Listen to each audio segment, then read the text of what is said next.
Hey guys, welcome to the Ordinary Radical Podcast. Oh, I'm glad you're here. It's going to be a good one.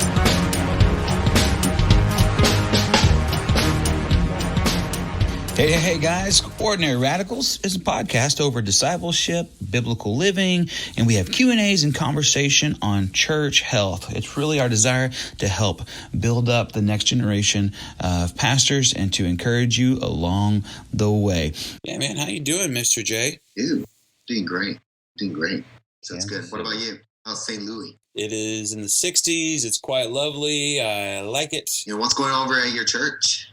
Man, it's been good. It's been really good. I got some news I want to share. And that news is that my church is working towards a name change. And this is not what our podcast is over, but it's just part of this process. It's just a huge blessing. I've been so blessed by this.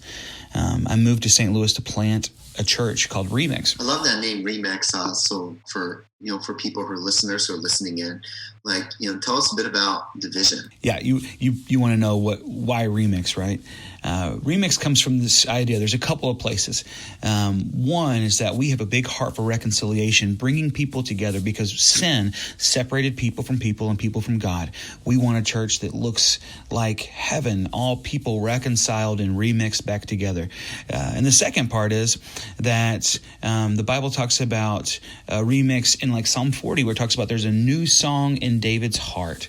What is a new song? Well, there's nothing new under the sun. It's really just a remix, a new vision of what God is doing. And so that's who we are. We're Remix. We have a new vision, a desire to seek reconciliation among the world. And so this is the church plant that I planted. But then a church called me to come be their lead pastor. And I knew God was in it. And they said, come do all your stuff. And now we're to the point where that church is becoming Remix by name. And so it's just really cool to see what God is doing. Man, I love it. And, and when we think about it, when we're horizontally right with God, I just kind of preached on this Sunday,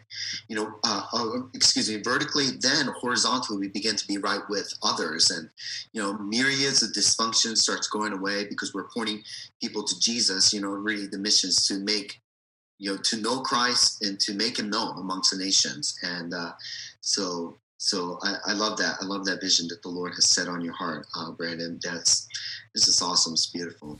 So today we're going to talk a little bit about leadership. And I'm going to give you just a little bit of background because, and a little bit of an outline, because we're going to kind of work our way through these topics, and we're going to do it in a very conversational way like we always do. But when it comes to leadership, there's some areas that you kind of want to be thinking about. We all have stories of people who were difficult leaders, right? And we can all think sort of the negative side of thing, but we also need the positive side of leadership. A good biblical leader is really a servant leader, not a tyrant. A good biblical leader allows free thought, allows people to think and to grow, and even to make mistakes. And a good biblical leader even allows people to mess up. And we can learn from our own mistakes. A good biblical leader does not have to hold the church or hold his people under his thumb and control them, but allows them to thrive as they learn more about themselves. In fact, a good biblical leader is trying to build up leaders, even to send them out, to reproduce. And so all this ties greatly into discipleship, and I look forward to even kind of running through these things with you, Mr. J. It's going to be a good day, my brother. I got plenty of stories, but I'm sure you have some stories too.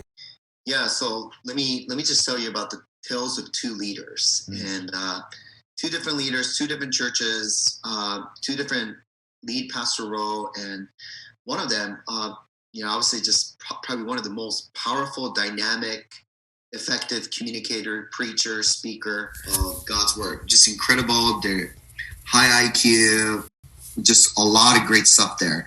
But I worked there 6 years and the other one 6 years. It was 6 years way too long. I worked there. Yeah. And I wasn't a quitter. It was kind of like in my Asian genes. I'm just like, I go all in, I give it all, and just kind of faithfulness and respect that we have in respecting those senior adults and older people.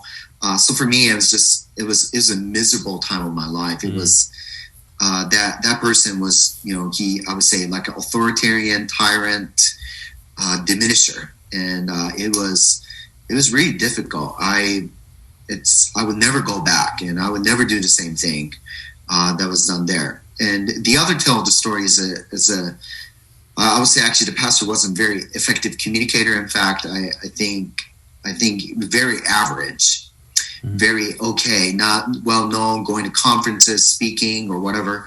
But let me tell you, I think I flourished the most under that leader. And I would say probably when I think about that person, I think, probably one of the most grace-filled leader, pastor I've ever met. It just reminds me how Jesus walked. And also just, there was a sense of encouragement and empowerment there that I just kind of watched and learned. It was, it was really helpful for me to just kind of watch and grow under that leader. I often think, even in my role today, I would think, I wonder what he would do if he's in my situation. I wonder what he would think. Well, I wonder what he would say when I'm in tense situation, and whether I'm mediating a family or mediating a conflict in the church and trying to kind of refereeing the fights. Or even the good times, when I'm counseling or meeting with people, I often think, what would that pastor say? What would that pastor do? How would he approach in praying in that? So two similar, same position, yet two different stories of tales of two leaders. And so for me, it's kind of helpful because I'm in that role now, and just makes me think a lot about, how can I be effective, and what makes a leader pastor effective? Is it their IQ? Is it their degrees? Is it the way they communicate? Is it the team they have? There's a lot of things that kind of contribute to that. But I think this would be helpful for anybody who's listening. Yeah. Well, I think leaders come from different backgrounds. Okay. So you said IQ and things. I don't think that's as important. For me personally, I've always found myself in leadership type roles, and that's kind of how I'm wired. There are people that lead from the background, and that's fantastic. My wife's like that. She would lead from the background. I've always led from the forefront. And so we need to recognize that leaders aren't always even the most vocal people. Leaders are just people that, if we had to define a leader, I think it's just someone who has oversight over an area, right? And one of the keys to being a good leader in the church is always recognize that whatever you have oversight over, that matters to God, right? And you need to worship God through how you exercise your leadership over whatever area that is. If it's hospitality, if it's greeting people or whatever, that's okay. It's good. So I think that's a good place to start, at least. What do you got? Yeah. So for me, I think about I just go classic text of 1 Timothy 3. Titus chapter 1, 1 Peter chapter 5, and really it's a lot of the qualification of an elder, pastor, overseer. And actually what's interesting is that every single one of them, including, let's say, even 1 Timothy 3, in the earlier part talks about deacons, right? And the only differences between deacon and pastor qualification is actually in the area of teaching, which is, it's a competency issue. So everything else of what it means to be, to be sober-minded and to not be easily angered, and then to manage the home and to be a husband of one wife, and many other, all these are character issue, which kind of makes me think, actually, leadership, when we talk about leadership, we think all about the organizational charge or position or title and stuff like that. But actually, I think when we have a leadership issue, it's a character issue. Because when we're talking about how people perceive and how people think, that's actually it's a character issue of a flow of somebody, how people perceive, how people think, how people feel in the way that you are dealing with people. And so I think, believe it or not, I often tell seminary or college students, pastoral ministry is not what I do. Actually, pastoral ministry is who I am. And in leadership too, actually, it's a character component, I think, just kind of like you're talking about. So it's so much more than just learning the skill set of communication. And it kind of comes in some of that. But like you said, it's not really even an outspoken person. I think an introvert can be a leader, an effective leader. there's some certain characteristics that will come out that will help, that become, their personality. But the bottom line is, I think leadership problems often goes into the root of it, which is the character problem of people's hearts. Okay. And so but whenever you're saying that a leader is kind of tantamount to a deacon or an elder, how do you apply that then to your leader who is, the teacher of 6th grade boys, mm-hmm. right? Do you expect that person to have the same characteristics as a deacon or as an elder? Yeah, I think that's a great question. Like, for instance, when I'm preaching for Symmetry and I get there, I just don't talk to the pastors and elders or deacons. I say, there's a whole lot we can learn here, folks, and I think some of those characteristics and competencies are good, and I think there's a lot to be gentle. I think all leaders can learn a whole lot of that, to be humble. I think, it just kind of, the list goes on and on. So I think those are great. Those are great things. So let me just give you an example. So, Brandon, you were talking about, you worked under one pastor that you just felt like the thumb was over, mm-hmm. And they watched every move. And I think later on you shared about, you kind of flourished under a good leader, mm-hmm. an effective leader, who was able to lead and help you. I think a good leader that allows people to flourish, actually, it's a perspective issue. And I think generally what they would say, a good, effective leader, that, correct me if I'm wrong, but said, Brandon's smart enough, he's going to figure this out. I'm going to give him room. I'm not going to pigeonhole him or put him in a box or limit him, but Brandon's got this. I think sometimes even a 6th grade teacher, if the 6th grade teacher looks at some of the students and they say, these are a bunch of fools, they have no idea, I know better, so let me I will let them figure out. I'm going to make them fit in certain ways, and I'm going to do the way I say, my way or the highway, because I'm a know-it-all. Mm-hmm. Does it make sense? Yeah, definitely. That is an issue of the heart, issue of the character, and there's a lot of toxic, dangerous type of leaders out there. Like we said, that try to control everything, but also those guys, they don't last. I mean, they may have, eventually things hit the fan, right? I'm thinking of some mega church leaders in my head that, they lost their church because of the way that they led. And on the outside, everybody wants to be them and everybody wants to read their books, but the inside circle knows how unhealthy it is. And people can't thrive under that. Yeah, for instance, like, let's talk about this, like a children's ministry, and again, it's not even an elder pastor, but children's ministry director, volunteers working. And let's say you're in a meeting and you're talking about, okay, we're going to do these kind of different ideas. And we talk about different opportunities we have for reaching the community, reaching children. But let's say one of the leader looks at the person and says, that's the stupidest thing I've ever heard in my life. Mm-hmm. No. Why? Because I know better than you and you have no idea what you're talking about. Right. Wow. What a downer. Mm-hmm. And I see you nodding because there are people like that out there. Yeah. And, which actually kills entrepreneurship or innovation.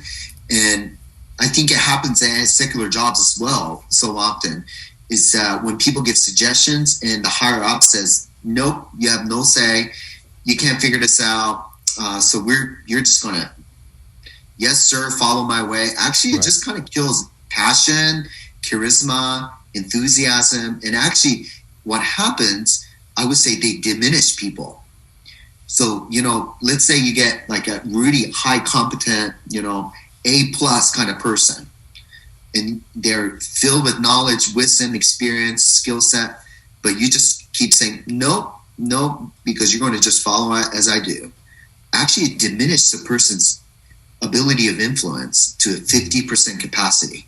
So you actually hired a person of A+ and dropped it to a B+ or B-. And I think that happens so often. In children's ministry, that was just an example that kind of came to my mind. I'm not saying that happened in my church, but, I've seen it happen in the past. I'm just saying that if I got a B+ in school, I'd be happy. But I hear you, what you're saying. Yeah. That's not so wrong. So when we have toxic leadership, then basically they don't allow free thought. And if you don't allow free thought and you suppress thought, then people can't grow underneath you. They're going to diminish. That's what you're saying. Yeah, whether volunteer or staff, vocational roles, right? I mean, if you're not empowering, and that, I think that's a grace-filled kind of leadership. And again, that I've seen people flourish under that. I think what happens is with diminishers or people who are micromanagers, or I would even say word tyrant.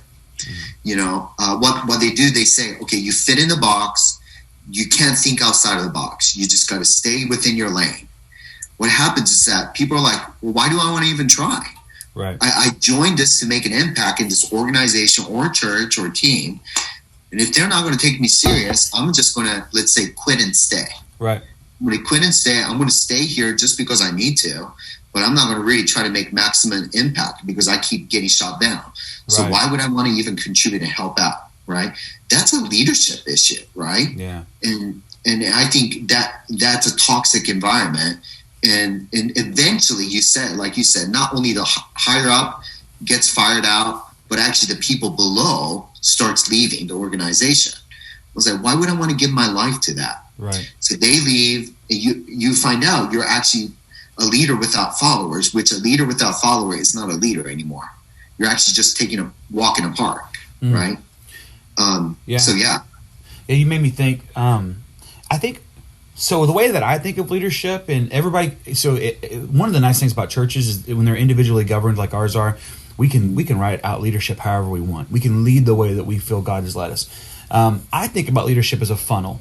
And so I think about, people come visit, they're part of the funnel, but my idea is to funnel people down to make them stronger leaders. And at the bottom of my funnel is my leaders of leaders, type of people. And so I kind of funnel them down. But I think most people think of leadership as a ladder. And you're always trying to climb this ladder of success. But whenever there's a pastor up there at the top constantly hitting at you, there's always people on the rungs that you want to get to. That's a way different way to think about leadership, right? One is a works-based, I'm going to try to do, but I can't, and the pastor won't let me. And the other is, let's help you become the best leader you can. Because my eventual goal is actually to build up leaders to send them out to the kingdom work. Right? So let's go to that. Yeah. I think, and again, not just pastors, just leaders in general, but specifically because Ordinary Radical Podcast is really for lay leaders and whoever's listening. But let's talk about, I think when you have like a know-it-all and it's all about me, they begin to build their own kingdom. They begin to do it for their own righteousness, quite contrary to Matthew 6:33. So what happens is that they begin to hoard, like a hoarder would. They hoard their people and they will never release them, right? Because they need to accomplish a task to make them look better. They're like, look at me, how great I am, rather than empowering and equipping and training people, so that one day a great leader would actually release people to the next place, which may be church planting or revitalization or whatever in a church setting. So I think when you have such leaders, it's very magnetic. They're a talent magnet. They bring people in. They magnet people in, and people join, but they release them right away too. They're like, great, you've learned, you've great. It's just like assumption. People are smart enough to do this, rather than they're idiots, and unless I'm in it and I got to be in every single thing, they won't figure it out. But actually, a good, effective leader would say, you know what, you're ready. We sent you, and it's so hard today to find leaders like that. But when we see such magnetic movement of reproduction and you're multiplying, people are like, wow, that's cool. I want to join a movement like that, Yeah, no, I absolutely agree. But it takes someone, like you said, that's willing. A good leader is willing to pour into someone else, knowing that there's eternal consequence and eternal joy from that experience. I think that a poor leader often, like you said, builds their own kingdom. But the reason they build their own kingdom is just because they're living for right now. And the most important thing is today and right now and what's happening. whenever you change your mindset and you flip that to an eternal concept of you're building up the kingdom, it changes the way that you think about things. Mm-hmm. Yeah. And I think when somebody has an eternal perspective, so they're willing to talk to each other, and they're not my way or the highway. I think Christians actually have to take a higher way that God calls us, and this is not Jonathan's kingdom, it's not Brandon's kingdom. We want to win the gospel. We're about the kingdom. And so we put our ways aside and say, you know what, you're actually kind of right. So I think an effective leader is a good listener too, actually. Okay. It's a good listener, and they're not, and which kind of leads to those who want to build their own kingdom and own righteousness. They tend to be tyrants. Mm-hmm. They make a very stressful environment for their work or their church or ministry. And that nobody wants to be in such tension, stress-filled environment. And that can cause people to leave as well, mm-hmm. And they're not magnets to draw people in because they don't listen. They it's all about them, and just you're in a meeting, you just hear and just yes sir. So it's a leader-follower relationship, but the follower eventually gets diminished rather than becoming a leader kind of relationship, and that leader leading other leaders, which is really disciples who make disciples who make disciples. Yeah, absolutely.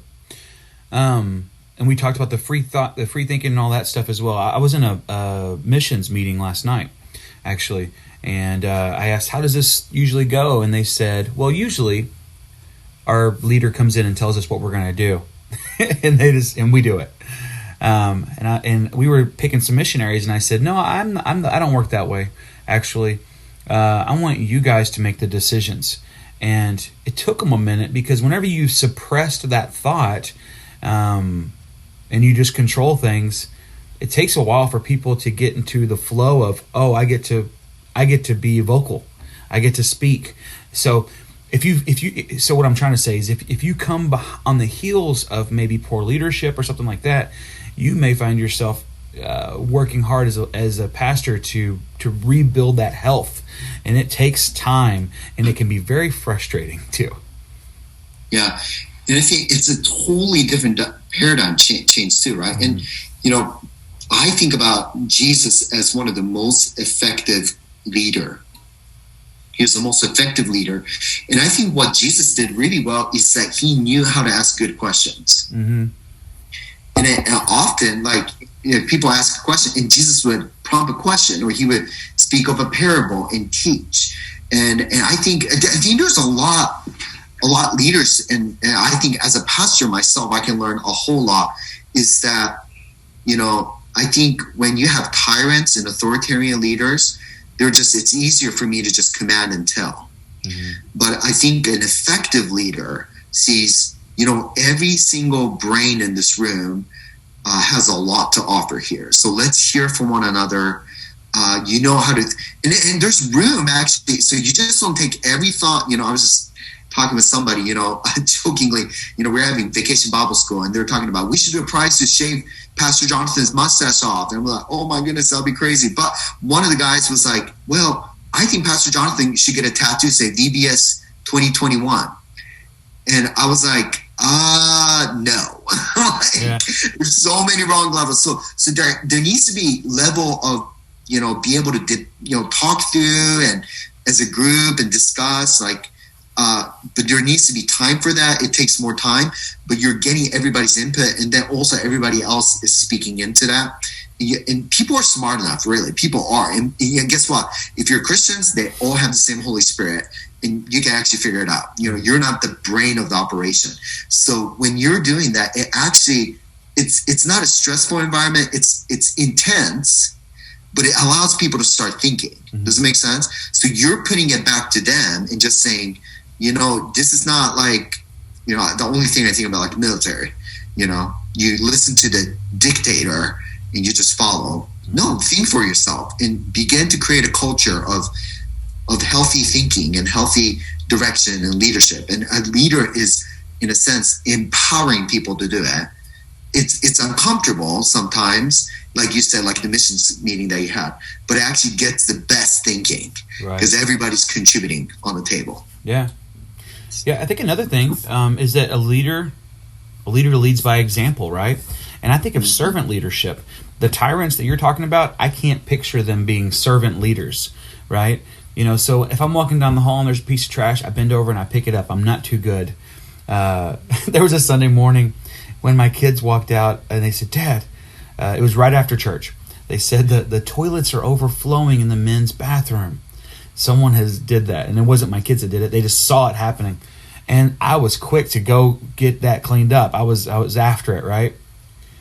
Being a servant leader shows that you're not above other people, and it makes you more approachable, it makes you more lovable, and it's going to give you a better witness as you try to pour into people's lives. Yeah, absolutely. I think, this all ties in, doesn't it? Like a person who is the tyrant, authoritarian, often is all about the self. Right. They're like I said, they're interested in building their self-kingdom, their own kingdom, in seeking their own righteousness and their own self-righteousness, which means they know it all. And there's no room for anybody else. A servant needs to serve others, right? So I think, again, it's a character issue, it's a perception issue, but you're interested in the other person. And actually, I think when people are like an authoritarian tyrant leader who's a know-it-all, it actually diminishes people because you pigeonhole them and you put them in a box. So you like I said, you bring them to 50% capacity. A good servant leader actually is able to bring way more out of somebody. Yeah. It's not a, easy breezy kind of deal. It's kind of, like I said, it's intense. You're bringing more out of people. It's almost like, I was working out this morning. I was working out with one of the guys and, he pushes me and, it's exhausting actually. But at the same time, it's the most exhilarating thing. It's right. Exciting. And, because another person brought more out of me. Actually, it brought me, if I was 100%, that person brought me to 200% to be able to accomplish the task. That was good for me and for him too. And there was bond that was built, and I love it. And even though I don't want to work out, this accountability creates, it's kind of like a leader-follower relationship, right? That brings so much more out of me. We can do so much more together. We're better together, right? We are. And I think a servant leader is saying that, others matter. It's not just about me, and others are smarter than me, and others can really figure it out. Which is again, it's character competency that we're looking at. So yeah, servant leader is huge. Yeah. I want to transition on you if we've got most of that kind of thought through a little bit. Oh yeah. Because I think that there's a lot of, I don't believe I took a leadership class in seminary or anything like that. We had theology, but I don't remember taking anything that prepared me to be a Jesus-like leader. So what, there's just a lot of pastors out there that are struggling along. What would you say to someone who says, hey, Jonathan, I want to be a leader in my church, but I have that pastor who is not a very solid leader, and he doesn't allow me to do. What would our advice be to them? Does that make sense? Does that question make sense? Good. Yeah, I think your question does definitely make sense. If I heard you correct, somebody's struggling to grow, but their specific pastor or whatever over them is not allowing them to grow. It's just an unhealthy environment. What should I do? Right. Yeah, and I don't always think the right answer is to bounce either. Because if God really called you there, then you're in a tough spot, but this might be a time for your growth. And so what do we think about that? Yeah. So for me, I'm actually kind of thankful of the two tales of leaders. One of the leaders was just brutal. Brutally terrible. And again, even the good leader that I talked about, I don't want it. I just want everyone to know, there's no perfect leaders out there until we're with Jesus and we look to him, and there's a lot we can learn from Christ. I'm not a perfect leader. I'm growing. I want to learn. I want to grow in this, and I want to be a more Christ-like leader. And so that being said, even that good leader had a lot of flaws, but it was night and day kind of difference. But I wouldn't trade what I went through Right. That's good. Like I think I shared this one time, but A.W. Tozer wrote a book on root of righteousness. He says it's doubtful that God can use a man greatly until he has broken him deeply. And I think for me, looking back to 6 years, that it was 6 years too long. I think it was really hard, but man, I grew, and the Lord just allowed me to depend on him. I learned basic lessons, and then 6 years that learning from the other pastor, I just really grew and learned in that context of learning what leadership is and what healthy leadership is. So, I would just say, obviously you need to pray, and there's sometimes it's to the point it's so toxic that you need to get out. Like, and that was my case. It was so toxic. It wasn't influencing our family, but I mean, there has to be a lot of examination of the self and the heart. Something God allows those moments and suffering, I would say, for the right things, that God brings better character of the fruit in our lives as we're rooted in Christ. So that's a great question, because there's no perfect leaders, there's no perfect pastors. And if you're looking for a perfect church and perfect pastor, I would say don't join it, because you're going to ruin it, right? So every church is fallen, and every leader is growing, and but thanks be to God, we have the Scripture and the Holy Spirit that helps us in the community of the saints in the local church to speak truth and love, Matthew 18, and so that we can not be like tossed and fro like the children of the waves, right? Like Ephesians 4, 14, 15, 16 talks about that. I would encourage probably not to leave right away. But again, every situation is different. We can't kind of overgeneralize everything. Every situation is unique, but that would just be my 2 cents. What about you? I was in a situation where there was some difficult leadership, and I didn't think that I was going to be able to stay. But I prayed about it, and I felt like I was supposed to stay. Yeah. And then not too long after, the leader left. The leader left the church. And all of a sudden, there was this big gaping hole. And because I had chosen to stay, I was able to help people through this big gaping hole, and I gained immediate leadership, because I was the only one left, and so I helped people and helped them through a transition and some other things. So you just don't know what's going to happen. Yeah. You don't know, and that's the thing. Like, you're learning to grow as a leader. I'm growing as a leader right now, and some of these things, lessons, we don't learn it unless we hit, rock bottom. Is that the right word? Or bottom rock? Rock bottom. Rock bottom. I always mess it up. But sometimes we turn to those points, and the Lord, with God's sovereign will and his providential care, he allows us to go through some of those things. And just so that we would turn to him sometime, God allows these hardship. It was his plan. He's not surprised by it. And like you said, like I initially wanted to get out right away, because nobody likes uncomfortable, inconvenience of our lives. Right. But praise be to God, he allowed us to stay, and I grew. It was tough, but it also taught me what kind of leader not to be, right? Right. And I learned the good side of what kind of leader to be, with the 2 different leaders that I just shared earlier. And maybe another time of the show on an episode we could share more details specifically based on what the listeners and their comments, and hopefully it was helpful. What it means the discipline to be an effective leader. Anything else you want to add to that? No, man, we've pretty much hit our time, and we really appreciate all of our listeners. Thank you for listening today.